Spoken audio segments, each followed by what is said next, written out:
Menyebut jenis soto di Surabaya, Jawa Timur, dalam benak kita pasti akan melayang ke soto Madura dan soto Lamongan.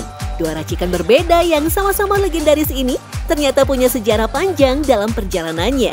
Mulai dari pikulan alat tanduk di soto Madura sampai bubuk koya khas soto Lamongan.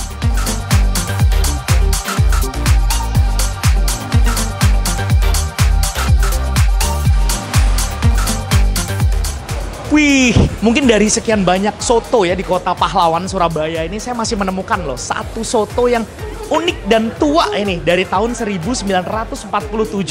Nah, ini pegawai-pegawainya aja maaf ya, udah sepuh-sepuh semua loh, dipertahankan 80 tahun yang lalu. Rasanya katanya masih sama, resep soto Madura.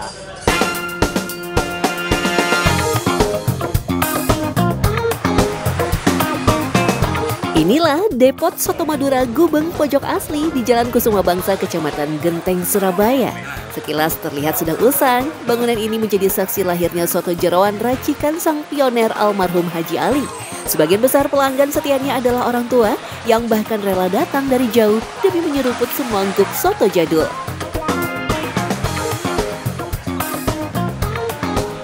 Saya sudah mungkin dari umur 18-an mungkin ya, sekarang saya umur 68. Jadi masih makan ini ya? Iya, jadi sampai saya pulang ke asal saya ke Banjarmasin.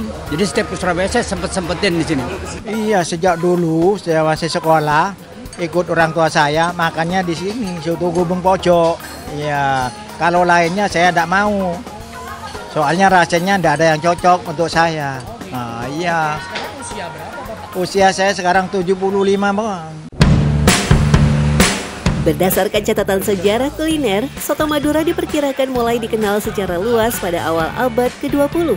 Saat itu para pedagang Madura banyak merantau ke Jawa dan membawa serta kuliner mereka. Salah satu pusat penyebarannya tentu di Surabaya yang merupakan kawasan pelabuhan dan terminal. Rata-rata saat itu soto Madura dijual dengan cara dipikul berkeliling. Misalnya mikul gini, jadi rumah Mbah itu Pak Haji Ali, Jalan Pacar Embang. Dari rumah dipikul menuju ke Jalan Gubeng Pojok. Bentuk pikulannya mirip kayak gini, Pak? Persis kayak ini, cuman ini dari anglo, dari tanah liat. Memang jika melihat sekilas saja, orang pasti akan paham dengan penjual soto Madura. Pikulan tradisional soto Madura biasanya terdiri dari dua kotak kayu besar di kanan dan kiri dengan tiang bambu melengkung di tengah yang dipanggul di pundak. Ujung pikulan kadang melengkung ke atas atau keluar seperti tanduk sapi. Meski tak ada catatan pasti sejarahnya, pikulan soto Madura diyakini sebagai penanda masyarakatnya ketika di perantauan. Di masa lampau, soto Madura sendiri cepat menjadi favorit para pekerja dan pelaut karena rasanya yang gurih dan mengenyangkan. Uniknya, isi jeroan yang dulu dipakai agar menekan harga, kini menjadi salah satu ciri khas wajib dari soto Madura. Kalau untuk kuahnya gimana, Pak? Kuahnya itu saya kira hampir mirip, cuman bedanya sama soto luar itu kita kan umumnya soto Gubeng Pojok itu diendapkan dulu. Jadi diendapkan selama 1 hari. Jadi diendapkan 1 hari, dijual besoknya. Tidak seperti soto jeroan Betawi yang memakai santan, kuah soto Madura sedikit lebih bening dengan dominasi warna kuning. Karena itulah pemakaian kaldu yang kuat serta melimpahnya bawang menjadi syarat wajib soto Madura. Kaldunya kita pakai seperti buntut gitu. Jadi buntut sapi.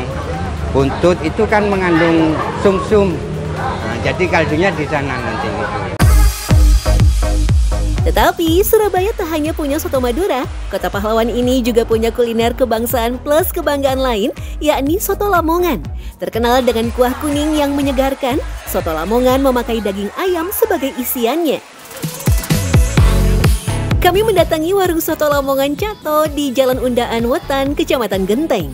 Telah eksis selama setengah abad, soto Lamongan Cato disebut-sebut menjadi salah satu kedai legendaris di Surabaya. Diambil dari nama Sugianto sang pemilik, kini soto Lamongan Cato telah dikelola generasi kedua. Ya, memang susah dulu waktu masih keliling.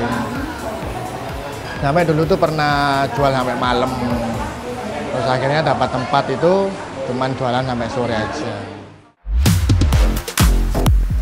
Salah satu kajian sosiologi menyebut, Lamongan sendiri adalah salah satu kantong migrasi ekonomi terbesar di Jawa Timur.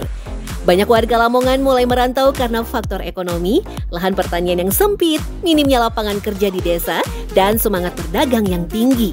Meski fenomena merantau telah ada sejak awal abad ke-20, intensitas urbanisasi dari Lamongan meningkat pada tahun 70 sampai 90-an. Ini kayak gini tiap hari nggak sih? Tiap hari. Oh, tiap hari. Berapa ratus ayam? Hari bisa 100. Oke. Nih, kampung unik nih. Tiap hari hajatan terus ya pokoknya. Tiap hari motong minimal 100 ekor ayam nih. Dalam sehari, warung soto Cakto bisa menghabiskan lebih dari 100 ekor ayam, puluhan kilogram bumbu dan rempah, serta bisa mempekerjakan puluhan orang tetangganya. Sudah. Meski bertajuk soto ayam, kuah soto Lamongan sendiri tidaklah berasal 100% dari tulang ayam. Selain minimal memakai 10 jenis rempah dari bawang, kunyit, dan banyak kemiri, ada satu bahan yang harus ditambahkan, yakni udang. Beda bahan dasarnya. Jadi kita ini lebih kepake udang. Itu di bagian apanya?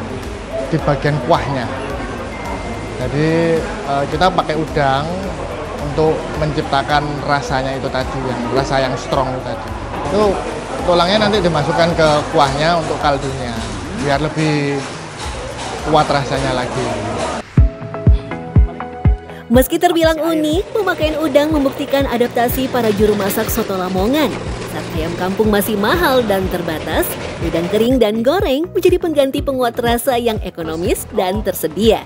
Wajar saja, Lamongan terletak di jalur pantai utara yang kaya dengan hasil laut. Meski telah 50 tahun berjualan soto, Andri menyebut sama sekali tak pernah merubah resep warisan dari mendiang ayahnya. Karena bukan untuk soto soalnya, kalau santan itu beda. Makanya kan kelihatan kalau kayak soto, kayak putih itu memang bukan santan, tapi memang kemiri. Dan tentunya soto Lamongan tak lengkap tanpa kehadiran koya, bubuk halus pelengkap yang terbuat dari kerupuk udang dan bawang putih goreng. Meski tidak ada catatan pasti, banyak pendapat yang menyebut bahwa koya adalah usaha orang Lamongan untuk menguatkan rasa gurih pada soto. Nama koya sendiri kemungkinan merujuk pada bahasa Jawa yang berarti bubuk atau serbuk. Tak hanya sebagai topping ala kadarnya, kehadiran koya memberikan umami alami dan menciptakan lapisan rasa di atas kuah ayam. Ada rasa asin, gurih, aroma sangrai, dan sedikit rasa laut yang menyegarkan. Banyak yang menyebut soto Lamongan tanpa koya seperti kehilangan suaranya. Kalau kita lebih banyak sama kerupuk udangnya ketimbang bawang gorengnya. Dari pikulan soto Madura dan koya soto Lamongan, semua membuktikan bahwa kuliner bukan hanya makanan. Ia adalah bentuk budaya, wujud narasi perjalanan sejarah, dan identitas lokal. Saat menyantap soto, sesungguhnya kita sedang menikmati lembaran sejarah yang hangat, kaya rempah, dan tak lekang oleh zaman.